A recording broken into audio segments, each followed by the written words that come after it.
All right, greetings. Welcome back to Black Bear News, where everything is connected. How y'all doing? Thanks for being here, hanging out with me every day. Rockfinners, William Moy, thanks for always giving the first howdy of the day. I appreciate it.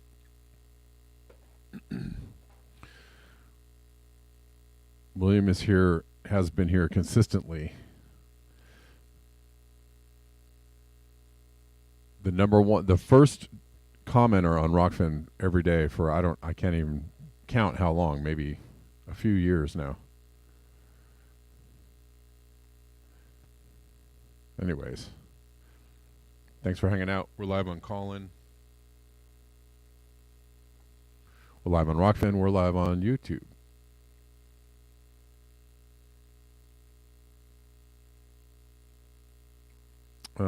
Let's get into some thanks.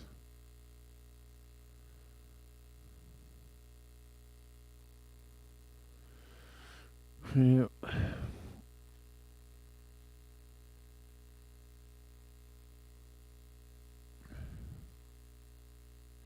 From Spittin' Venoms. Retweeting this post that says that Brazilian President Lula, in his calls for peace, or in his calls for, lowering the aggression factor, the U.S. lowering the aggression factor, that he is parroting Russian and Chinese propaganda on Ukraine. Okay.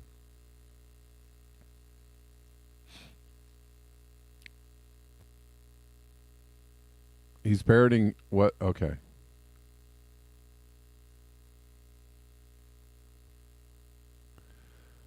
Of course, everything that goes against the official State Department talking points is Russian propaganda. If you have an opinion of your own, maybe you think we shouldn't be in a war or pushing war or funding war. You can't have that opinion all on your own.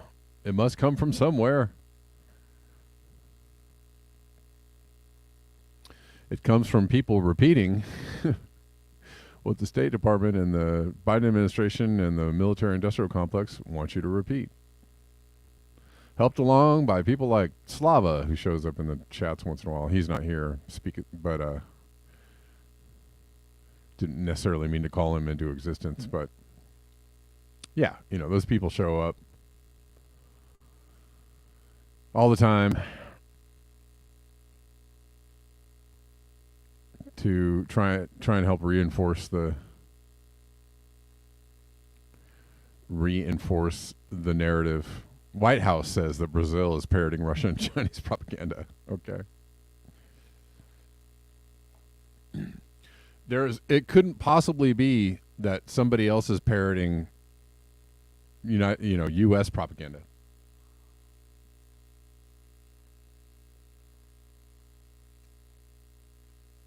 Because we don't do propaganda. We never do propaganda.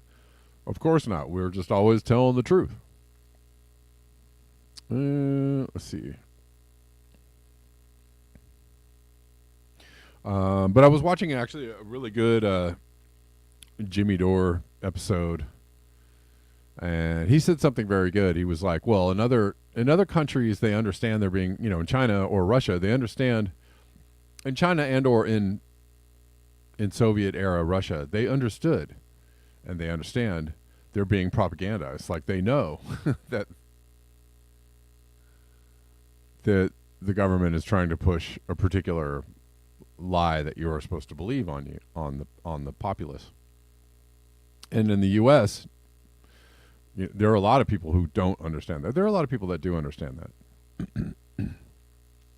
But there are a lot of people who don't understand that because they think freedom, democracy, we live in the United States, America. We'd never propaganda. I mean, again, naively and childishly believe that because there's a whole history of propaganda from the United States and from the military industrial complex and from, we're really, really good at the propaganda. Very good.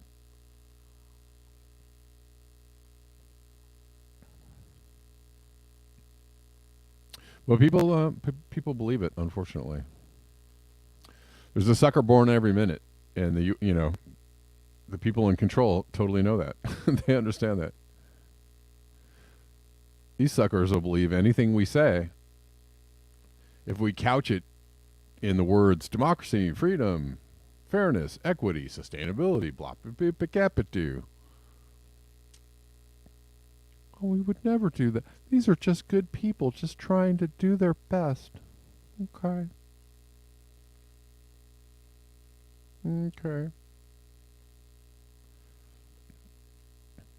Jim Bendel has a good article out. I think it's an excerpt from his book, but maybe I'm wrong. He has a new book out. But it's kind of a cool article from... Did Poppy send me this? I think maybe she did.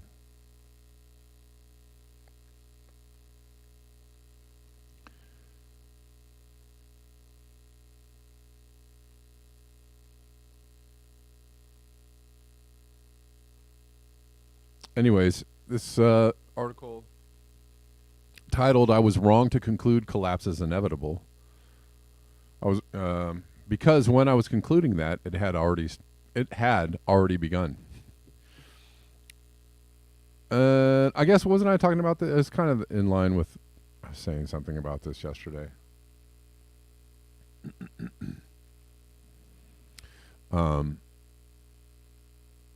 That. Oh, I was talking about the pandemic and the shutting down. The non-existence of things on store shelves and how things were. The world looked very different for a moment, and the inevitability of the world looking very different, probably more so on a permanent basis. And people aren't prepared for that. And that's partly why I'm doing the show. Why other people are speaking about this. To kind of get people prepared.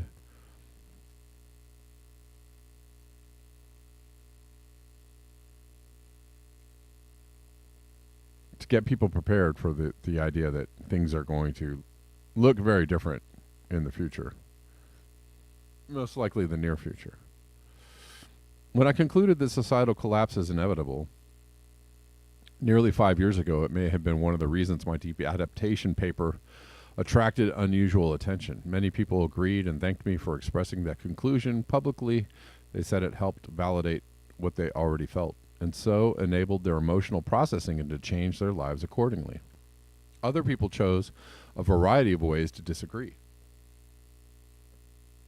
Some claimed I was not being scientific to claim an inevitable outcome, and instead language like near certain or very likely would be more appropriate. Others preferred to regard societal collapse as a possibility, as they wanted to hope for a managed transition to a new form of society. Unfortunately, other people misrepresented what I wrote. To recap, in the paper I did not claim that we faced inevitable near-term human extinction and did not claim that the inevitable collapse would happen by 2028. Instead, in that paper in 2018, I wrote, recent research suggests that human societies will experience disruptions to their basic functioning within less than 10 years due to climate stress. Such disruptions include increased levels of malnutrition, starvation, disease, civil conflict, and war, and will not avoid affluent nations. In 2023, many experts and UN officials are saying similar. I summarize my position thus. Currently, I have chosen to interpret the information as indicating inevitable collapse probable catastrophe and possible extinction. I then warned against the trap of concluding inevitable human extinction. I have witnessed how people who doubt extinction is either inevitable or coming soon are disparaged by some participants for being weak and deluded. This could reflect how some of us may find it easier to believe in a certain thing than uncertain story, especially when the uncertain future would be so different to today that it is difficult to comprehend. Unfortunately, the misrepresentations of the original deep adaptation paper within mainstream publications and by participants in environmental professions and movements has distorted understanding, even for people who welcome the analysis and concept in the first instance. Such misrepresentation has been helpful for those people who wanted to sideline a discussion of collapse, or perhaps to own the agenda for themselves. And an open question how much crucial time and public money has been lost due to people pursuing such tactics. It is an open question, excuse me. The valid criticisms were that I had not sufficiently defined either collapse or what would be collapsing. I was new to the topic of societal collapse at the time, so when in early 2021 I embarked on a couple of years of research on the topic with an interdisciplinary team, I was open to finding analysis that would nuance my conclusions. The result of that process is contained in my new book, Breaking Together. What I discovered is that the breakdown of societies had already begun when I was researching the deep adaptation paper in 2017 and 18.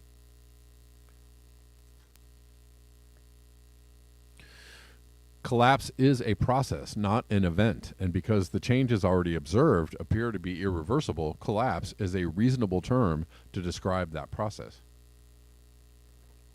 In the book, I go into great depth on the evidence base for this perspective. I also explain why it is not one that we hear so often from experts. Chapter 1 is available for free as an audio file on SoundCloud. In it, I describe some of the socioeconomic evidence and theory for the view that the collapse of industrial consumer societies has already begun. Chapter 4 on global food system breakdown is also available as an occasional paper from my university.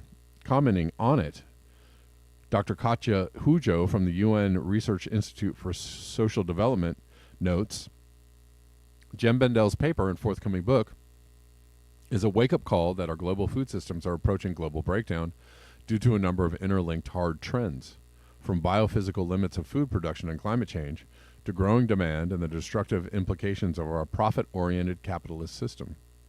The application of interdisciplinary integrative analysis and the emphasis on economic, social, technological, and ecological dimensions of the challenge ahead helps to grapple with the complexity of the issue and to avoid simplistic solutions. It is an analysis that motivates the reader to act at multiple fronts and critically engage with a topic that has a huge bearing on the future of humanity. I spoke with GQ magazine about the process of writing the book. The research process was not fun for any of us involved due to the fact that we were analyzing so many interconnecting problems and discovering the limitations of so many proposed solutions.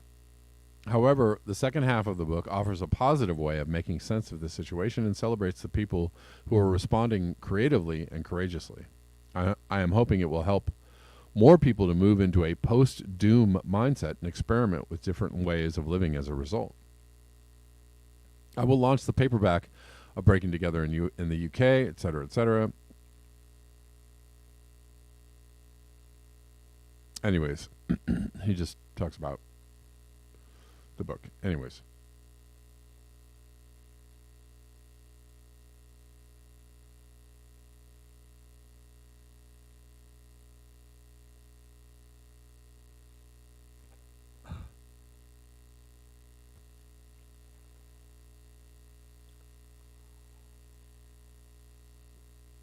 Yeah, I realize there's some buzzing.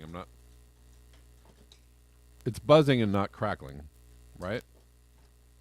There we go. I think it's gone now. Sorry.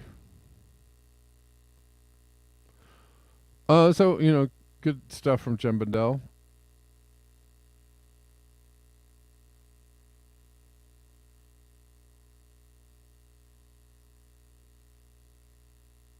What's up, Rockfinners? Still hanging in? Please remember to like up the video if you are hanging out at the Rockfins, YouTube's, Collins, wherever you're at, you know.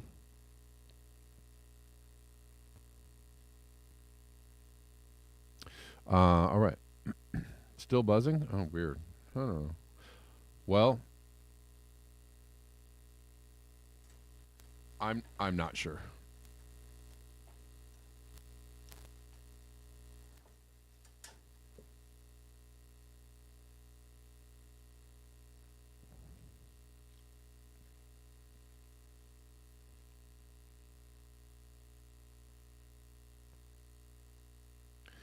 Anyways, let's move on to the next thing.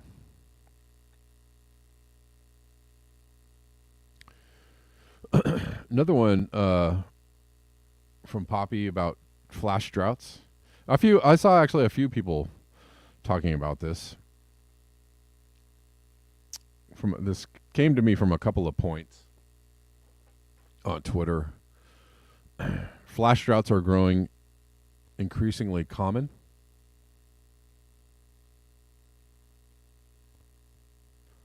Flash droughts are growing increasingly common. Fast-forming droughts are occurring more often and with greater speed. In many parts of the world, due to climate change, a new study finds these flash droughts are replacing more typical slower ones and are harder to predict and prepare for. Yeah, and you guys who are growing food, you know all about this, right? Things dry out very quickly.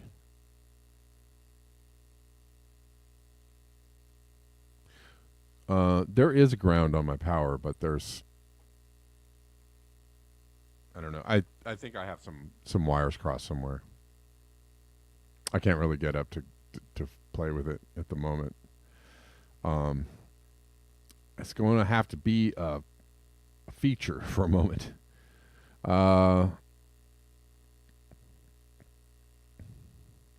Most major droughts have tended to occur over seasonal or yearly timescales, resulting from variability in large-scale climate patterns such as El Nino. But in roughly the last 6 decades, there has been a transition toward more droughts that form over just a few weeks with little warning in most of the world.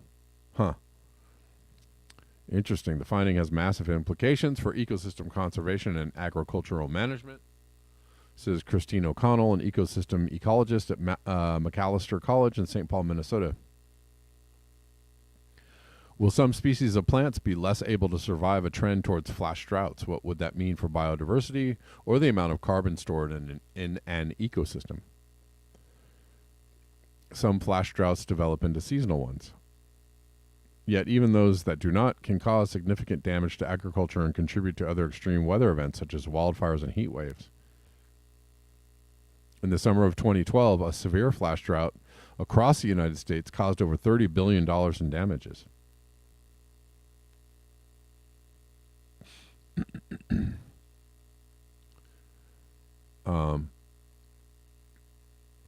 Anyways,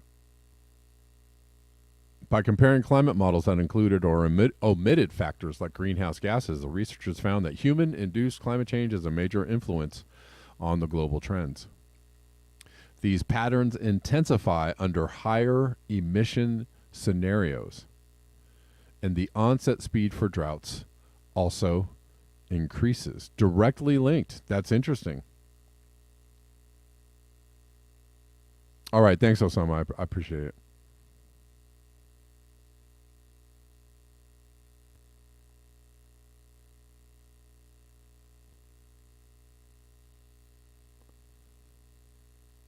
I appreciate it. Yeah. So, I mean, this is interesting because they are definitely drawing a direct link. They're not hemming and hawing. They're not like, we don't know. We can't. We don't know whether we can attribute this or not. They're like, no, it's this due to human-induced climate change and specifically higher emissions.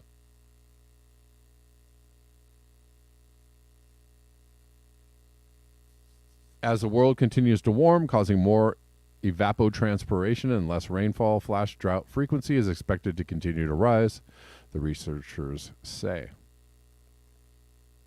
The study is very important as we are living in it now, says Mark Svoboda, a climatologist at the University of Nebraska-Lincoln, who first coined the term flash droughts 20 years ago, but wasn't involved in the new research. We now have more data to confirm my hunch that the interplay of drought with winds, evapotranspiration, and heat waves in particular could really lead to rapid onset drought. All right. Sure, we'll take this call from Fantomas, and we're gonna up the buzz quotient here. Pardon, guys, but this will be temporary. All right, Fantomas, how you doing? Doing good. I saw something that gave another sign to the apocalypse that we're headed. You know, Coachella and Frank Ocean's appearance. Did you hear about that? No. What? Oh, tell me about it. So, the thing that I found interesting was Frank Ocean had this whole elaborate stage that he wanted to build, and one of the things that he wanted to include on his stage was an ice hockey rink. So they built Jesus! They built this. Oh my God! It gets crazier, Kev. So they built this ice hockey rink, and then they said, "Wow, this is not going to work." So they melted it down. So my point is that we are now at the point where we are technologically advanced to build and design an entire hockey rink in a weekend and then melt it down. Unbelievable. And not even have a second thought of it. That's the crazy thing about all of this, Kev. When you think about all of these little things that we do, and nobody even thinks like for a moment what it looks like from the outside. Yeah. I mean, people are. It's unfortunate, you know. I hate to be. I know that it can sound harsh, you know, or judgmental, or I don't know, you know, whatever other word, you know, elitist or you know, something. But like when, you know, people are very foolishly uneducated about what is going on, you know, and what their impacts are on the planet. And also, you know, we are,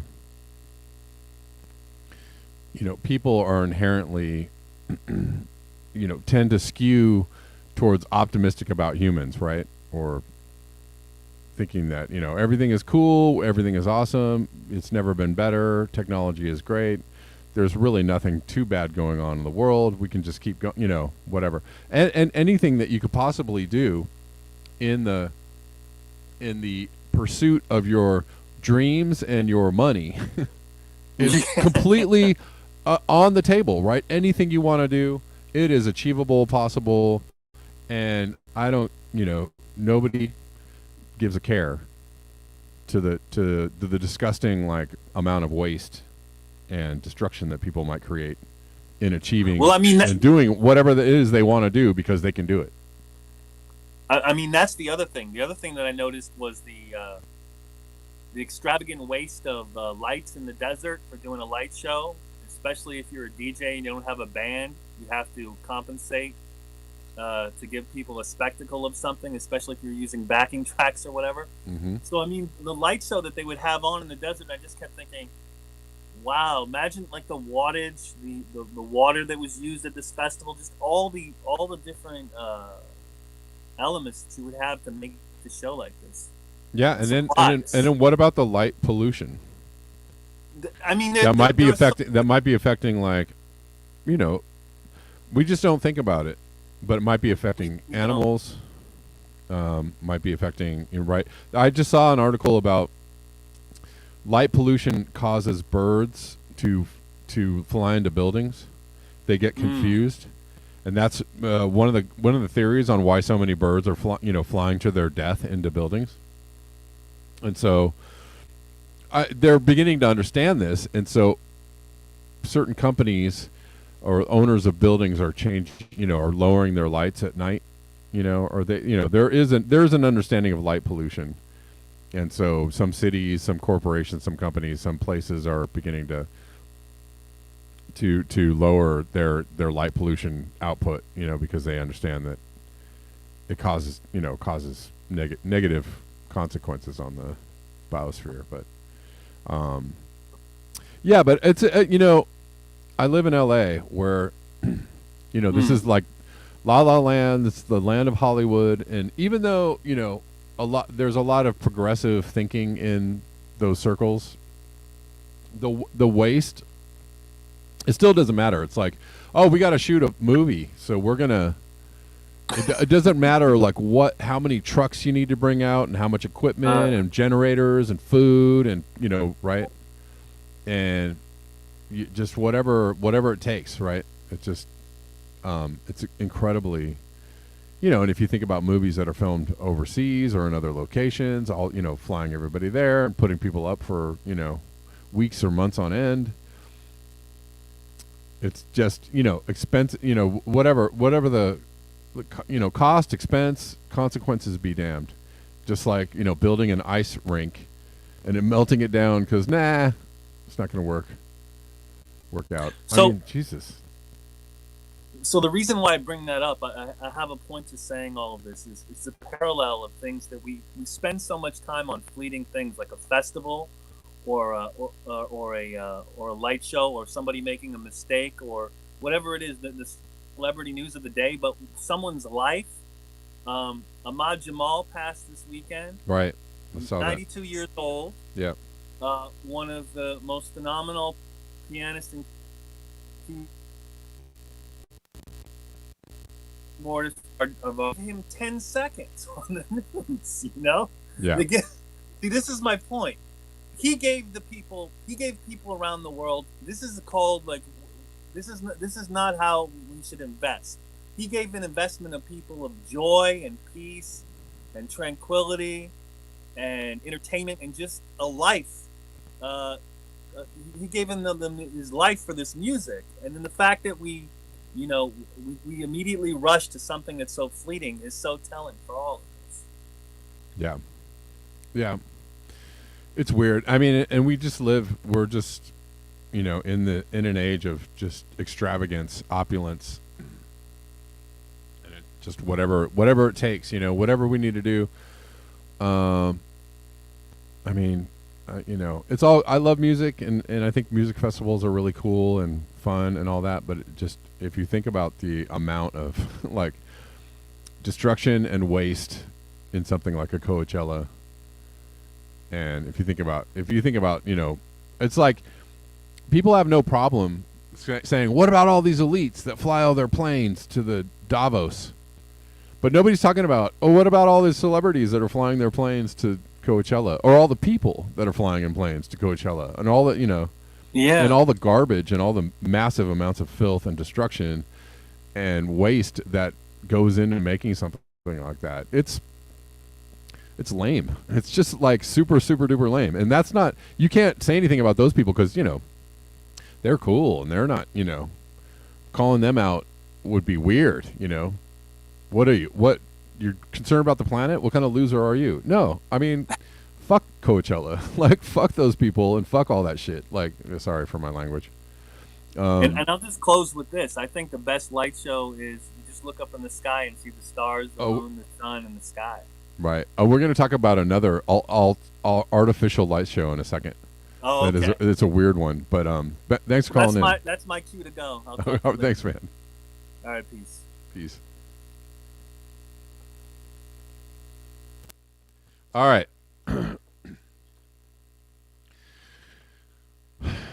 And I mean, I'm sorry for cursing the name of like the coolest place where everybody wants to go hang out and all that. It's so awesome.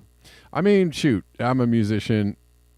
If somebody asked me to come play Coachella, I probably would be like, oh, that's pretty cool and awesome. But on another level, it's a ridiculous amount of human consumption going on. It's just another reason for humans to go, yeah, yay, party, party, party, human consumption. Let's celebrate. I don't know, the end of the world, I guess, if that's where we're going. Um, I mean, yeah, I'm conflicted because on some level I'm a musician. I think festivals are cool. I would love to be a part of Coachella or any other festival if I was out touring and playing and it's a good time. But yeah, Tor, thank you for the super sticker. Appreciate you, man. Got a nice super chat here on YouTube. Appreciate you.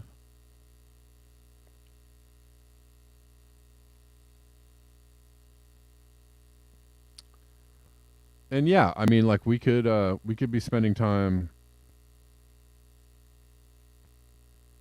We could enjoy something like that on a much smaller level, on a much more community, local level, community minded level, without all the pomp and the pomp and the pump. SpaceX, yes, that's what we're going to talk about because uh, it was a good thing to bring up as a segue, Phantomas. But there were reports. This is a weird story. I saw this last night and I decided to save it for today because a blue spiral appears amid northern lights in Alaska. Ooh, ah, right.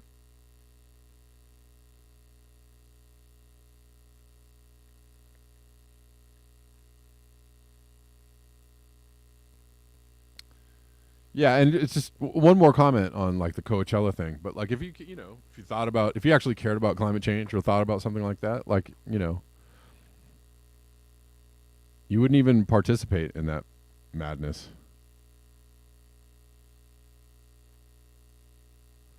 But there's a lot we shouldn't be participating in. And we can go on. There's always a point at which somebody's going to be a hypocrite, right? Where's the level of carnage that you're uh, engaged in? You can call out, like, because pretty much everything we do is bad. So you could call out anything from getting on a plane to go to a festival or a vacation or something like that to getting in your car to drive to work to whatever it might be. There's so many things. But listen to this. The appearance of this. There's a blue swirl. It was in the Northern Lights, and everybody's like, "Wow, what is that?" The cause of the spiral was excess fuel that had to be released from a SpaceX rocket that launched from California about 3 hours before it appeared. Yay! So they had to, exactly, Osama. Like, what is this release of fuel doing to? I mean, we supposedly care about climate change. We're supposed to be, what about the emissions? Well, let's send up a rocket into space because that'll be good for emissions, and and then we're going to release some fuel into the atmosphere. What is that doing to the atmosphere?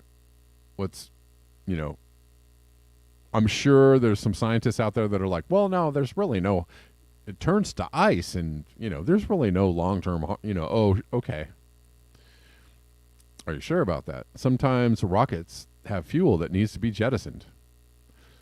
I don't know. We just got to let it go, out there in the atmosphere, and hope for the best. But that's what we got to do because we're humans and we need rockets, and we also need military gear up there. So we just got to do it. It doesn't matter what the cost to the environment is. It doesn't matter what the cost to anybody is. We just got to do it. We have to do it because yay, humans.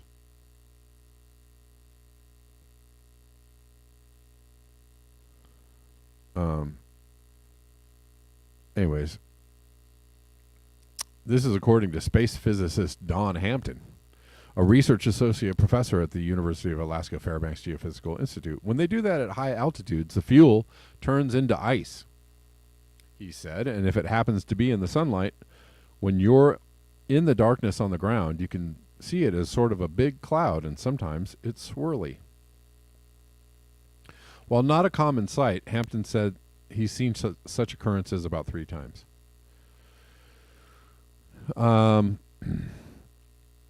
Anyways, they were putting up military satellites. The SpaceX rocket took off from Vandenberg Space Force Base, all right, in California Friday night with about 25 satellites on board.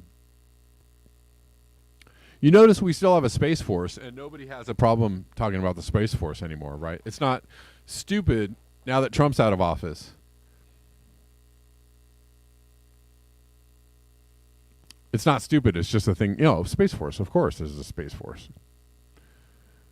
And I always had a theory, if Obama had announced the creation of a Space Force, everybody would be like wearing like Star Trek shirts the next day and talking about like, oh, Obama, man, Space Force, fuck yeah, dude, we're going into space. Obama's the shit, right? But when Trump did it, they're like, that's stupid, Space Force.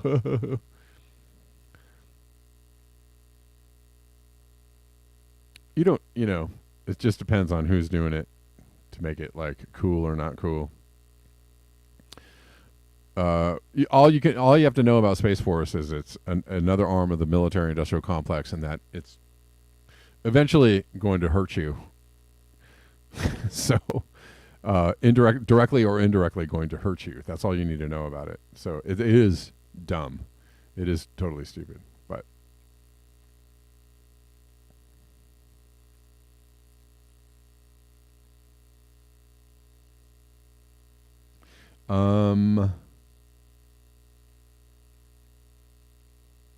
anyways. So if you see something weird in the sky, it's fine. It's probably just, space fuel. It's probably fuel turning into ice in the atmosphere. And, there's really no consequences of that, It's fine.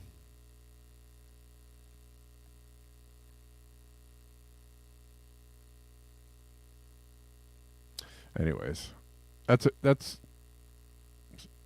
not good to know. They're dumping fuel in the atmosphere. Where does it come down? Where does it end up? What does it do on the way down? What are the implications of this? We don't care. We don't care because we need rockets in space. We need satellites. We need these things. We're gonna do these things. And we don't really care what you have to say about it. We don't care about your concerns. We don't want you to petition the government. We don't really want an open forum on rocket fuel in space. We don't care, and we'd like you to shut up. If you have any concerns about it, just please quietly be quiet. Quietly be quiet. All right. All right.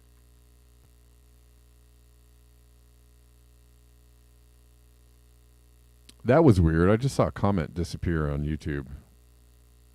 Oh, here we go. And you'll have the greatest teeth ever. Is that the comment I thought disappeared? I don't know.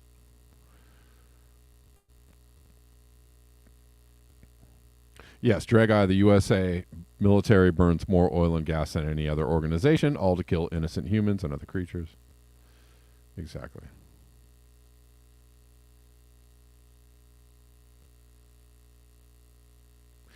Yes, Drag-Eye. Ever been to a rainbow gathering? Destruction of nature to celebrate nature. Right. Sounds like, oh, God dang it. I can't think of the,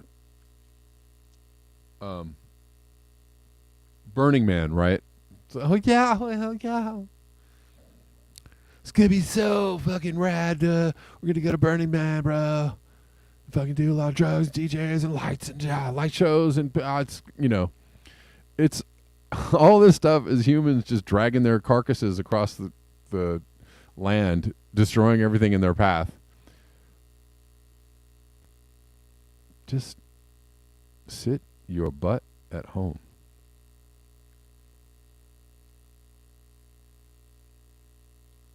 Sit your butt at home and be cool. And be cool and think about the planet. Hang out in your backyard, have a fire, play some music. That's my suggestion. Anyways.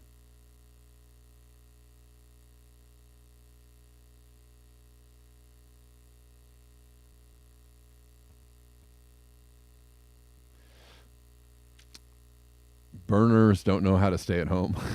Right.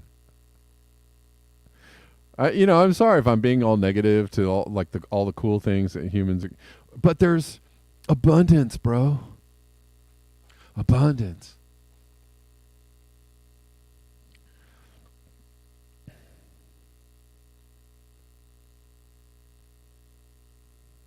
Okay. I mean, maybe there is. Maybe I'm wrong. I want to be wrong. Please prove me wrong. I hope to come back here in next year or a couple of years from now, and I hope to just be like, yeah, everything I said was just a bunch of hooey. I was stupid, and I changed my mind. I want that to happen 2 or 3 years from now.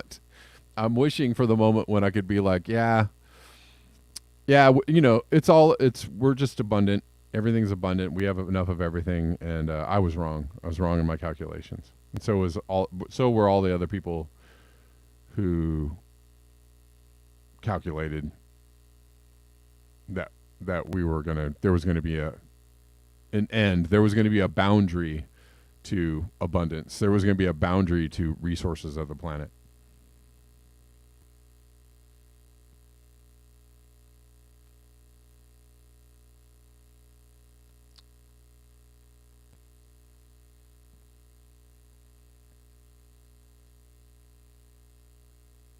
All right. Last thing I was going to talk about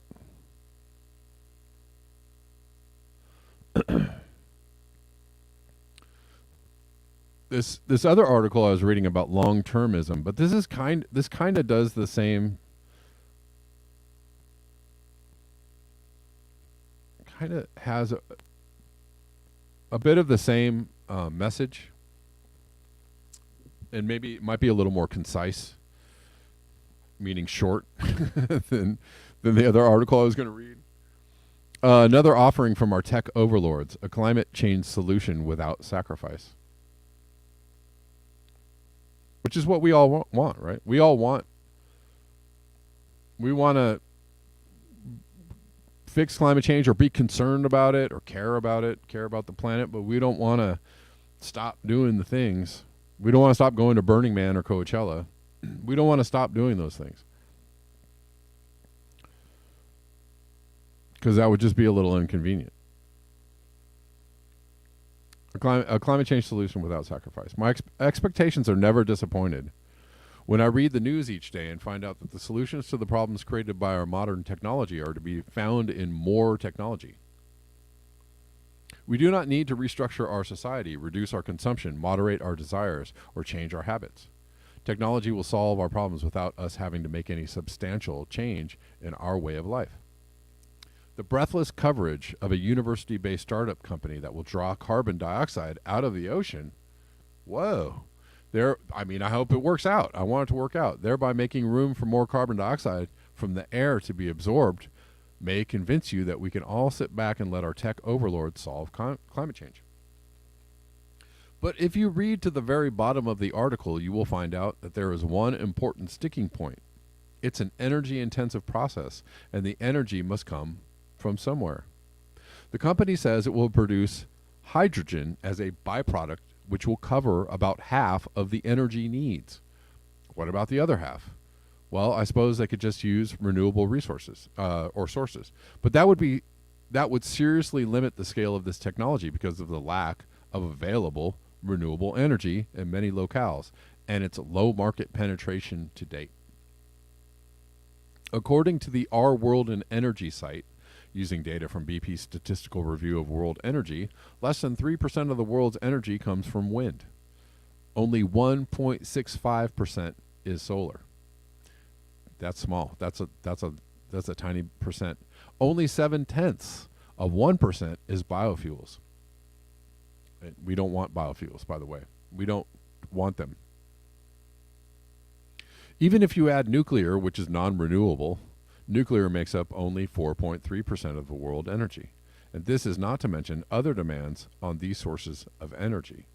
There are more difficulties. It turns out that hydrogen, when released in its gaseous form into the atmosphere, makes climate change worse. Did you all know that? I didn't know that until I read this article. It's very interesting.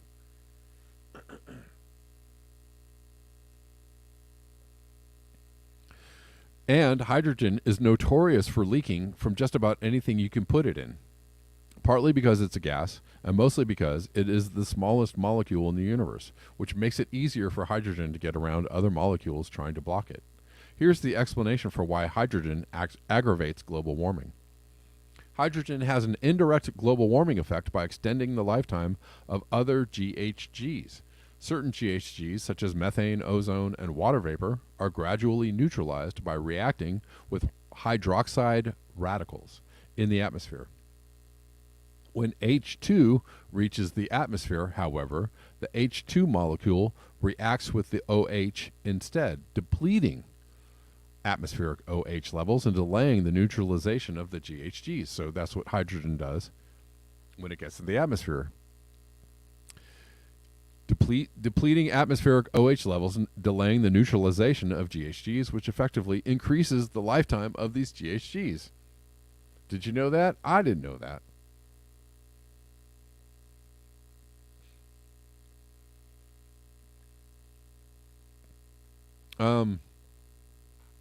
Excuse me. How potent is hydrogen in its indirect warming effects? The report cited above says 100 times more potent than carbon dioxide. Jeez. Another source says 11 times. So the transition to a hydrogen economy would also have to be coupled with serious measures to prevent hydrogen leaks, which are hard to prevent. And how would you do that? You do that by building structures that would require a lot of energy to build, right?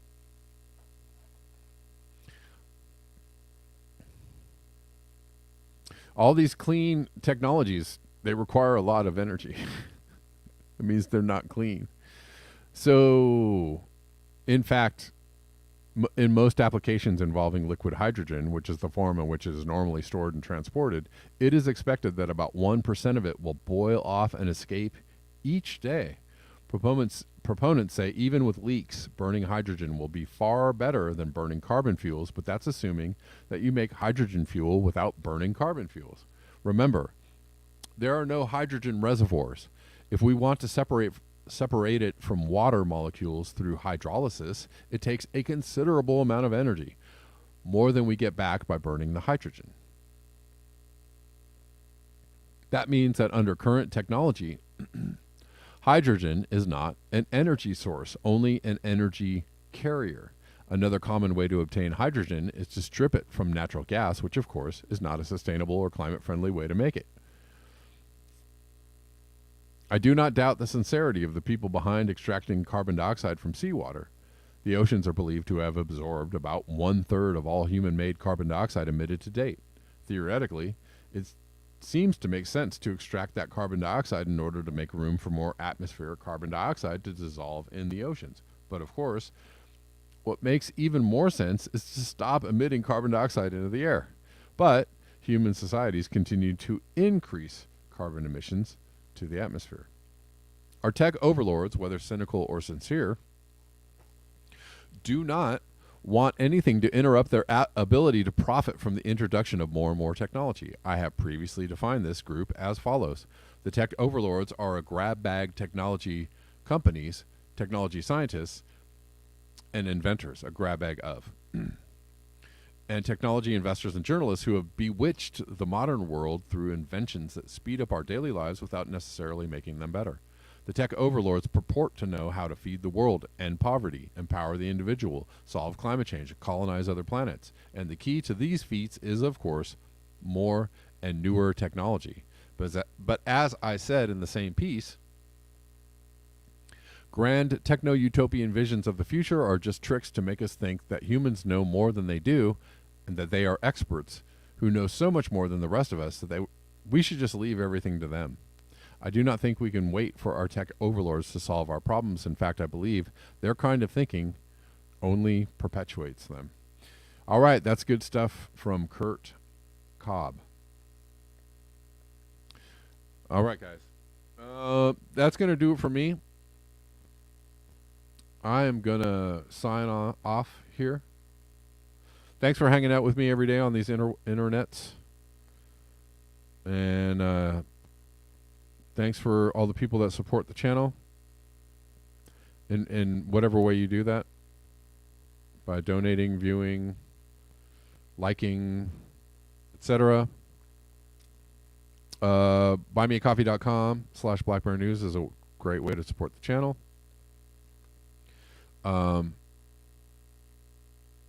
Patreon, also pretty cool way to support the channel. Also, there are Venmo and oh, this is not updating. Venmo and Cash App links in the description box of all the platforms I'm on. Those are great, extremely direct ways to donate to the channel. And thank you all for hanging out. I appreciate you. Appreciate your thank you for your eyes, your ears, and your conscience. And I will see you tomorrow at the same time, 12 p.m. Pacific Daylight Time. Until next time, peace.